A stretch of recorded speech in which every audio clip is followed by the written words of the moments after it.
Joined now by Randy Mulyanto, who is a journalist. He joins us from Jakarta. Thanks very much for being with us, Randy. First of all, can you just give us a bit of an update on the rescue? There must be so many alarmed parents and families of these children as they scramble to try and get them out of the rubble.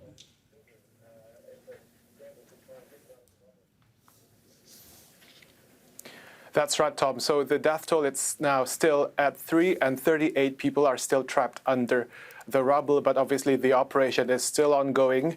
Meanwhile, we are also hearing from the Deputy Governor of East Java Province, that's basically the province's #2 person.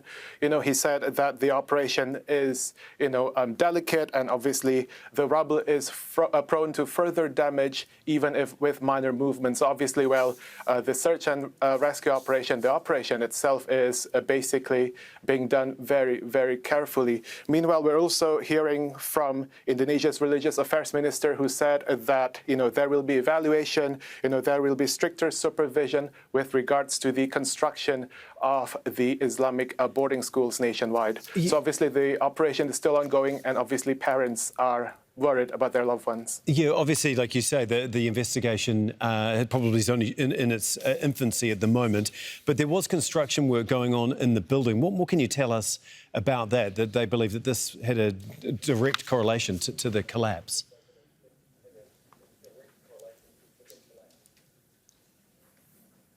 That's right. So a local official in the region told a local TV station here in Indonesia basically that the construction did not have a necessary construction permit. So basically, the ongoing fact was that they wanted to add another level of the building, but obviously, he said the construction itself had no permit whatsoever. So obviously I think it's one of the causes that what investigators are trying to look into.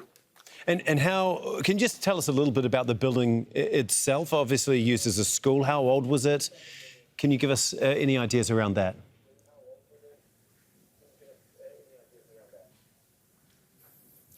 That's right. So it's basically 3 stories high. Obviously, it has, dozens, hundreds of students there. Obviously, they live there.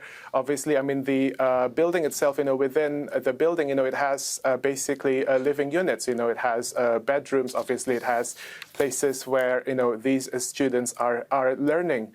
But obviously, things have basically, still...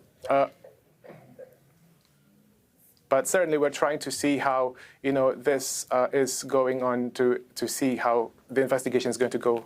Indeed. Thank you so much, Randy. We'll leave it there for the moment. We do appreciate your time, though. Randy Mulyanto in Jakarta.